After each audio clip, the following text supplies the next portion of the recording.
If you can give a short brief about yourself. I'm Sarah Messer, Director of Media for Nielsen for Middle East, North Africa and Pakistan. Okay, so this is your first radio audience measurement study Yeah. in the Middle East. Okay, it tells a lot about, like it says, radio is the primary or one of the most ignored media for advertisers so far. Does it mean to say? I don't know if that's particularly fair. I think something that I've learned very much from both the broadcasters and from the agencies and advertisers is that there were certain beliefs about how radio is consumed in this market, which we've now been able to put some proper evidence behind. So there was a belief that after 9 p.m. nobody wants to advertise on radio because who was listening. And now we can show that our 8 p.m. to 12 a.m. audiences are just as big in terms of our reach of the population as they are for our drive time slots, for our breakfast slots and our drive home. I think we can see that having 3 peaks a day, we have an enormous amount of listening that's happening during the afternoon, so not just at kind of 4 or 5 p.m. when people leave the office as well.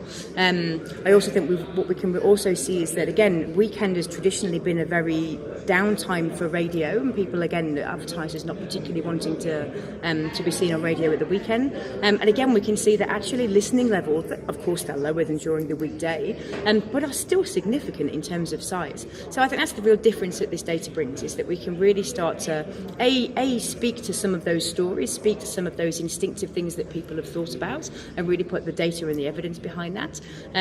But also really start to give some really true data about audiences, who they are, where they are, days of the week, day parts, and so on. And is radio the next digital now? I mean, like everybody's talking about digital, but so far as your report says, it reaches so much of audience. I mean, a lot of audience across nationalities. So, and something which was never thought of. People never thought of advertisers.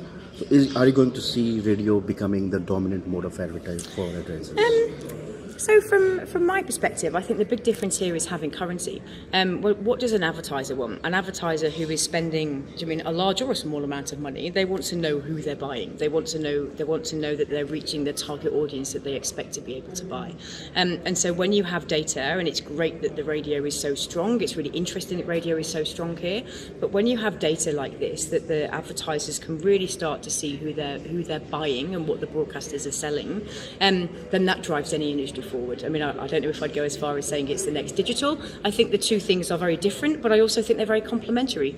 If we look at the amount of listening that was happening on mobile, 2.9 million listeners in the UAE are listening on their mobile, while we have 80% reach of the population on a normal AM/FM set. So the two things are going to absolutely exist together. Maybe listenership will move towards mobile, and we'll see that in the coming quarters of measurement. I think it will surprise some people in the industry that radio is so big. Maybe they will. I guess the outcome is that they will start to, because they can see exactly who they're buying and when they're buying them, they will start to push more of their money that way. The last question: what is the message to marketers now, based on this study? What should marketers learn from it? Yeah, I mean, I think the value for marketers in this data is in really understanding radio audiences. If it was a currency for any other media, then they would have the same understanding, the same depth of understanding. But it now means that for any time they want to look at a radio, or even if they haven't thought about radio before, they can now go to and look at radio listening in such a granular way that they can really start to plan very effective campaigns and really understand how to reach their target audience on radio, which is an incredibly powerful thing to have when this hasn't existed before.